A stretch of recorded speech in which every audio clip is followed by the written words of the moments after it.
Baiklah, selamat bertemu kembali dengan pembelajaran fisika kelas 11 MIPA.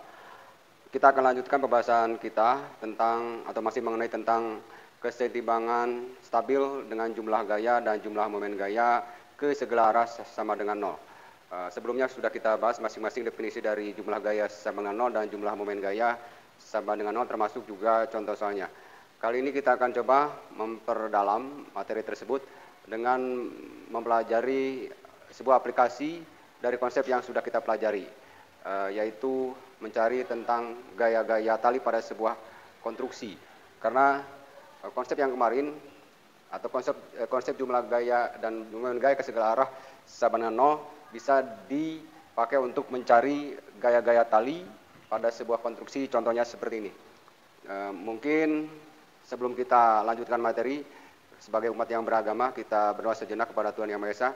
Semoga diberikan kemudahan dan diberikan kesehatan kepada kita semua. Berdoa, mulai. Selesai? Untuk menjawab atau menyelesaikan pertanyaan yang diinginkan dalam soal ini, kita akan coba menggambarkan konstruksi ini dalam atau memindahkan pada papan tulis dalam bentuk gambar. Dengan memberikan nilai-nilai terutama berat beban, sudut yang ini, dan sudut tali di sini. Kita akan coba memindahkan gambar. Kalau dipindahkan gambarnya kurang lebih seperti ini. Ya, ini adalah gambarnya. Dan kita amati bahwa ini adalah tali, sebut saja tali T. Kemudian yang ini adalah beban, kemudian ini adalah sudut, dan ini juga sudut tali ke atas. Kemudian yang ini adalah panjang papan L. Kemudian apa yang harus kita identifikasi, yaitu poros putar. Jangan lupa poros putar, karena ketika bicara momen gaya, maka harus ada poros putar atau harus ditentukan poros putarnya. Pada konstruksi ini poros putarnya adalah ada di sini kira-kira, atau di paku di sini. Sehingga ini kita sebut poros putar A. Kemudian supaya mudah menghitungnya, kita coba menggunakan data dengan massa beban misalnya 10 kg. Kemudian misalnya sudut ini 30 derajat dan sudut ini 60 derajat. Kemudian panjang papan ini kita beri contoh saja misalnya 2 meter. Ya, untuk memudahkan mencari atau mengamati nilai gaya tali, kita coba menggunakan data seperti ini.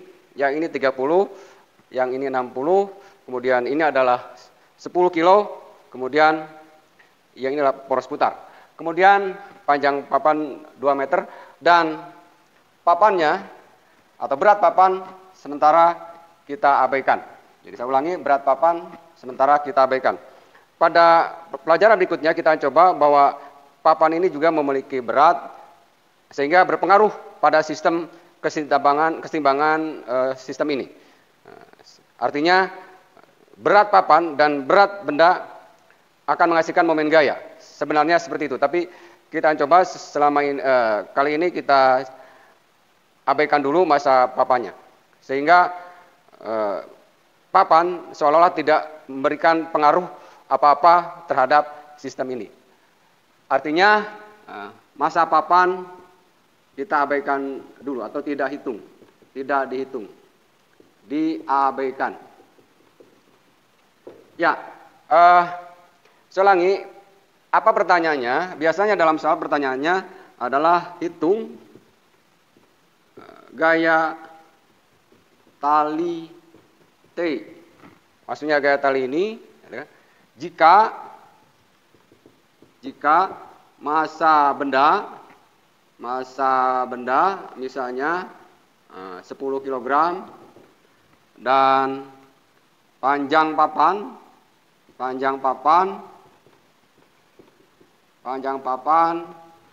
atau L misalnya 2 meter.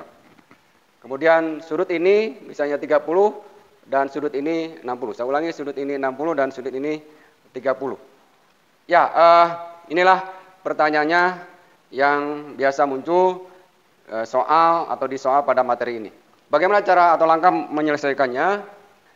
Kita akan coba langkah menyelesaikannya menggambarkan gaya-gaya yang bekerja pada sistem ini terhadap poros putar sehingga nanti akan menghasilkan gaya.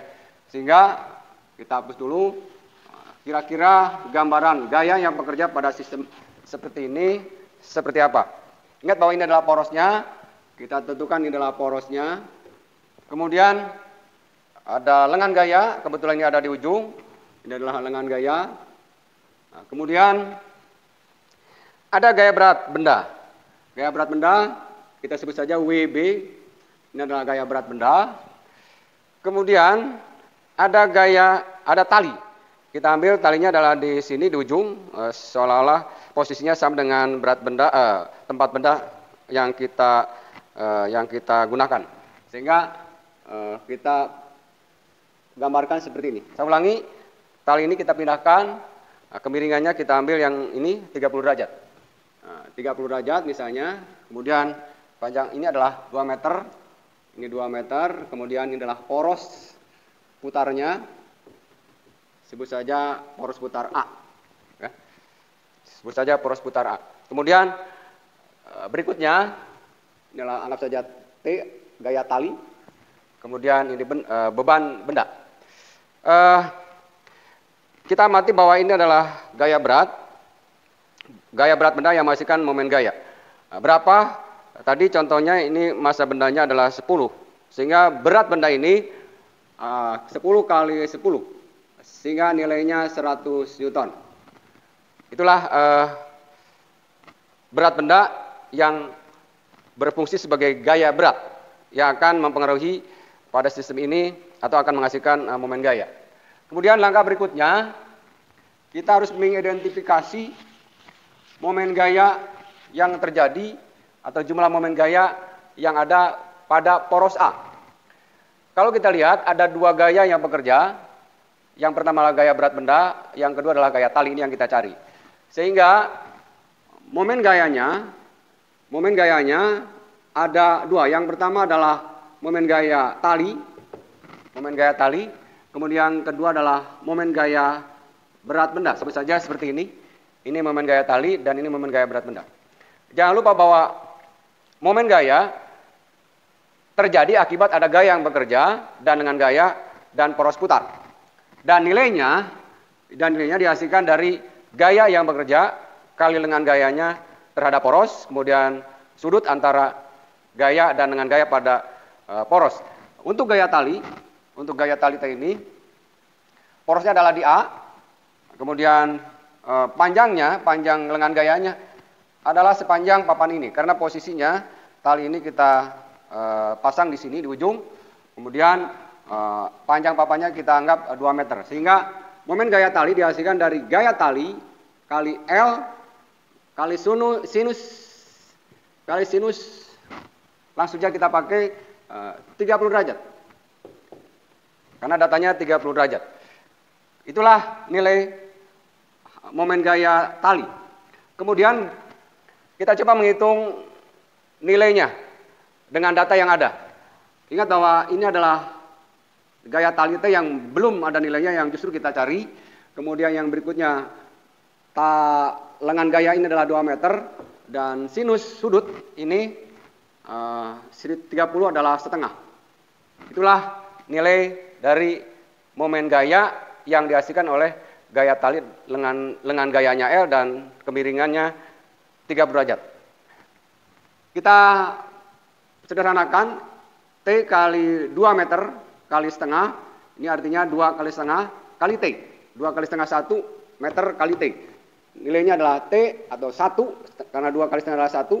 Kemudian meter, karena ini ada satuan meter. Inilah nilainya. Saya ulangi, inilah 1 kali T dalam satuan meter. Saya ulangi, 1 ini hasil dari 2 kali setengah adalah 1. Bukan gaya talinya 1, tapi 1 kali gaya tali yang harus kita cari itu. Kemudian setelah kita mencari nilainya, jangan lupa bahwa momen gaya adalah vektor. Artinya dia punya arah. Nah, kemana arahnya si momen gaya tali ini seandainya poros putarnya di A? Arahnya, karena poros putarnya di A, maka tali arahnya seperti ini. Artinya dia berputarnya seperti ini. Sehingga nilainya putarannya seperti ini dan putarannya searah jarum jam. Sehingga positif atau searah jarum jam. Saya ulangi, ingat bahwa momen gaya adalah besaran vektor. Yang harus dicari adalah nilainya dan serta arahnya. Nilainya kita sudah analisa tadi adalah 2 meter kali setengah adalah 1, kemudian kali gaya tali itu sendiri yang akan kita cari.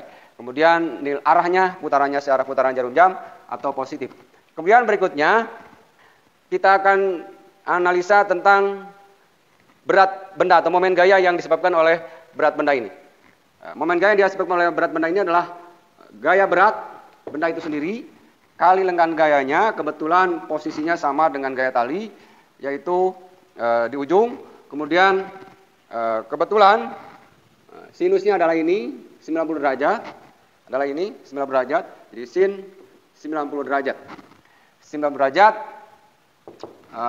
kita sudah tahu nilainya adalah 1. Kemudian kita coba sesuaikan datanya. Yang ini tadi 100 Newton, 100 Newton, kemudian ini adalah 2 meter dan kali 1. Nah, nilainya 100 kali 2, 200 Newton meter. Itulah momen gaya yang dihasilkan oleh gaya berat. Dan berikutnya kita harus melihat arahnya. Arahnya kemana si momen gaya yang dihasilkan oleh gaya berat ini? Arahnya porosnya di sana, sehingga putarannya seperti ini. Putarannya kalau seperti ini artinya berlawanan dengan arah jarum jam sehingga negatif. Sehingga harus dicantumkan tanda negatif. Saya ulangi, negatif ini bukan kecil, tapi arah dari putaran momen gaya yang dihasilkan oleh gaya berat tali ini adalah putarannya berlawanan dengan arah putaran jarum jam sehingga harus dibuat tanda negatif. Itulah momen gaya yang ada pada sistem ini. Langkah berikutnya, karena kita akan mencari gaya tali dan tali ini minimal bisa menahan sistem ini tidak putus, maka kita harus menggunakan syarat setimbang. Menggunakan konsep syarat setimbang.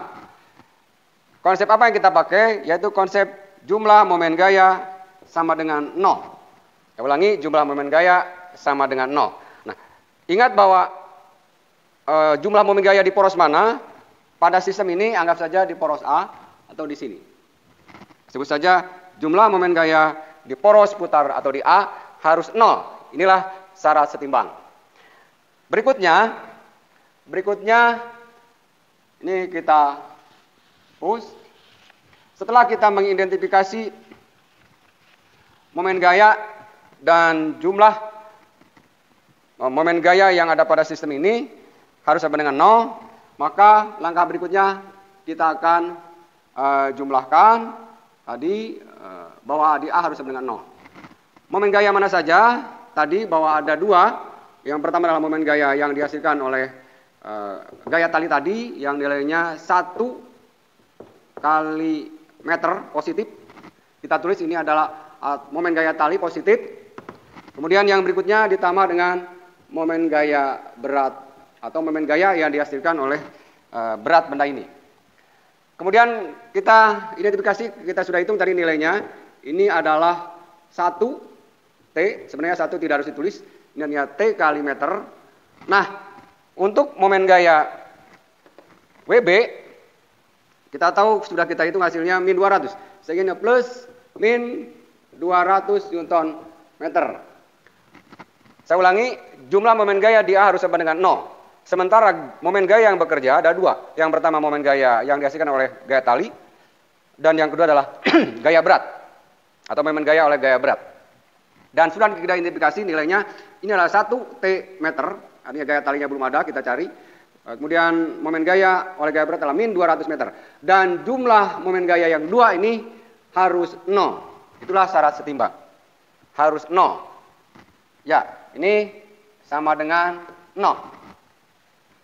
Kemudian dengan seperti itu atau dengan konsep seperti itu, maka kita akan mencari nilai gaya tali ini. Kita tulis matematiknya, kita salin supaya jelas bahwa torsi T ditambah torsi WB sama dengan 0. Sementara torsi oleh gaya tali adalah T meter, dan ini adalah plus min, sehingga menjadi min 200 Newton meter sama dengan 0. Kita tinggal mencari nilai ini.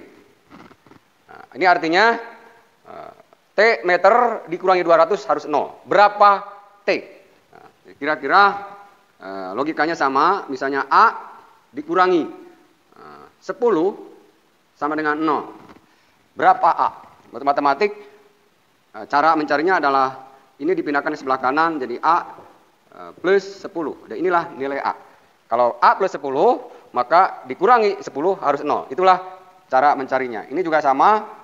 Ini artinya T meter pindahkan ke sebelah kanan menjadi positif 200 Newton meter. Berapa nilai T ini? Nilai T ini tinggal, ini artinya 1 angkanya, 200 Newton meter dibagi 1 meter. Dicoret meternya, sehingga nilai T-nya ternyata harus 200 Newton. Saya ulangi, nilai T-nya harus 200 Newton. Inilah jawabannya. Saya ulangi, dari analisa, ketika konstruksi seperti ini adalah berat benda, tadi 10 kilo, kemudian panjang papan 2 meter dan massa papan diabaikan, kemudian kemiringan sudut 30 derajat, dan gaya tali menopang, ternyata minimal gaya tali ini harus 200 Newton. Ketika konstruksinya seperti ini. Saya ulangi jawabannya, bahwa gaya tali ini, atau gaya tali T, gaya tali, jawabannya atau jawaban yang benar kesimpulannya, gaya tali T sama dengan 200 Newton. Itulah penyelesaian dari soal yang kita bahas. Sudah barang tentu, karena konstruksi ini banyak kemungkinan, pertanyaannya banyak. Bagaimana kalau si papan ini dihitung? Sementara ini tidak dihitung masanya, kemudian bagaimana seandainya si benda ini tidak di sini tapi di sini, atau tidak di ujung? Yang berikutnya bisa jadi bagaimana kalau si bendanya 2 atau lebih? Sudah barang tentu semuanya mempengaruhi. Artinya ketika semuanya dihitung dan berubah, maka si tali ini harus berubah juga. Dengan 2 benda, si tali ini harus lebih kuat atau lebih besar. Itu logikanya. Karena memang kalau seandainya tali tidak dihitung sementara si beban ini lebih berat atau tidak seperti yang tadi, tidak seperti ini, maka kemungkinan gaya tali ini tidak 200. Contoh ketika ini posisinya di sini. Belum tentu nilainya 200. Karena perpindahan si beban benda ini dari ujung ke tempat yang lain, maka akan mempengaruhi gaya tali ini. Dan akan kita lanjutkan dan akan kita pelajari pada soal yang berikutnya. Sementara untuk soal ini dicukupkan sekian, dan terima kasih, dan kita nanti akan lanjutkan.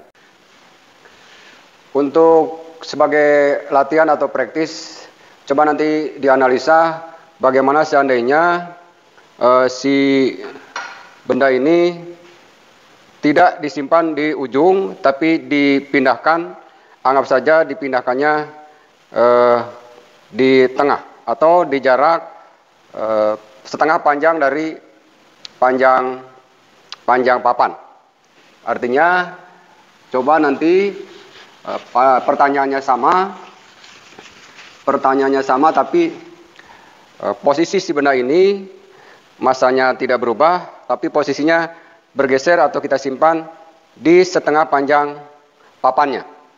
Artinya kalau digambarkan bahwa posisi si benda ini ada di sini, ada di setengah L. Kemudian ini tetap konstruksinya seperti ini. Dan sudutnya juga tetap tidak dirubah, 30 derajat. Kemudian tali juga tetap. Kemudian panjang ini juga tetap 2 meter. Pertanyaan sama, ini tadi 10 kg atau berat benda 100 Newton. Coba nanti dianalisa. Pertanyaannya sama, tentukan gaya tali T-nya ini. Tentukan gaya tali T. Kemudian tetap si papan ini sementara masanya tidak dihitung atau diabaikan. Tetap artinya jika catatan masa papan tetap diabaikan atau tidak dihitung. Diabaikan. Ya, ini latihan atau praktis soal yang pertama. Kemudian masih juga pertanyaannya sama, tapi seandainya si beban ditambah. Si beban ditambah yang ini tetap, beban ini dengan beban yang ini sama. Anggap saja masanya 10 kilo dan ini juga 10 kilo. Kemudian posisi tali juga tidak dirubah. Artinya tetap seperti tadi datanya ini 30 derajat dan yang ini 60 derajat. Pertanyaannya sama. Anggap saja nomor 2. Hitung nilai gaya tali T-nya. Ya, gaya tali T-nya. Mungkin konstruksinya bisa dibantu atau kita perjelas. Nomor 2 ini konstruksinya seperti ini. Ini tetap anggap saja ini 30 derajat. Kemudian ya kemudian benda yang tadi tetap ada di sini. Ini benda 10 kg. Dan benda yang ini juga sama masanya 10 kg. Kemudian panjang papan tetap 2 meter. Saya ulangi, ini tetap di setengah L dan yang ini di ujung. Pertanyaannya adalah sama. Tentukan gaya tali T ini supaya sistem setimbang. Ini nomor 2. Kemudian coba bandingkan dengan kondisi yang pertama. Apakah si gaya tali ini akan seperti apa ketika bendanya pertama disimpan di tengah seperti ini, yang kedua ditambah bendanya, atau menjadi 2 seperti ini. Silakan dianalisa sebagai latihan supaya lebih paham atau lebih mengerti. Tetap konsepnya menggunakan jumlah momen gaya sama dengan 0. Hanya yang pertama bahwa ketika si benda berada di ujung seperti ini, kemudian benda dipindahkan, itu sangat berpengaruh pada gaya tali ini. Apalagi logikanya akan lebih besar gaya tali ini kalau seperti ini. Coba dibandingkan atau dianalisa supaya kita lebih paham atau lebih memahami lagi. Untuk berikutnya kita akan coba nanti bagaimana kalau papan ini kita hitung atau kita ikutkan gaya beratnya atau masanya. Itu saja, mudah-mudahan bisa paham dan mudah-mudahan bisa dimengerti. Terima kasih dan kita akan berjumpa pada pertemuan yang berikutnya.